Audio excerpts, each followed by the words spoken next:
welcome back to Gulfstream Park. I'm Scott Jagow along with Ray Paulick. 2 days away from the Clásico Del Caribe and 4 other races that are part of an 11 race card at Gulfstream on Saturday. We thought it'd be good to set up the storylines, what to look out for when you're watching these races. So we'll begin with the Invitational Cup, which is for horses that were bred outside the Caribbean, but they've been racing in these Latin American countries. And you'll recognize some of the pedigrees. Yeah, that's right. There's horses in this race are by McLean's Music, Milwaukee Brew, Include, Flatter, Wildcat Air. The horse that I'm really interested in is the son of Milwaukee Brew named Coltimus Prime, who won this race last year, and he's co-owned in part by former jockey Renee Douglas. Renee Douglas won a lot of races at Gulfstream Park during his riding career.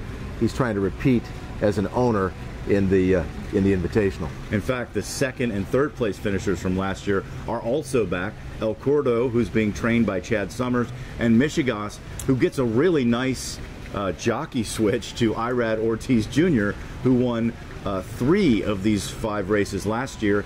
And then there's a Panamanian horse called California Music, who's by the same sire as Cloud Computing. You mentioned McLean's Music, right? And of course Cloud Computing won the Preakness. Yeah, and he's trained by Drupi Rodriguez, the legend, the training legend in Panama, with 39 consecutive training titles down there. So California Music certainly figures as well. How about the Ladies Classic? Well, the Ladies Classic to me is kind of a setup for the big race, the Clásico del Caribe, because the favorite is Cutzamala. Did I say that right? Yeah. Cutzamala. Okay, so this is the same connections as Kukulkan, the heavy favorite, the unbeaten favorite in the Clásico, trained by Fausto Gutierrez and ridden by Irad Ortiz Jr. So let's see how this filly, who won the Filly Triple Crown in Mexico, let's see how she does. And I think if she runs well, it's going to set things up really well for Kukulkan. Yeah.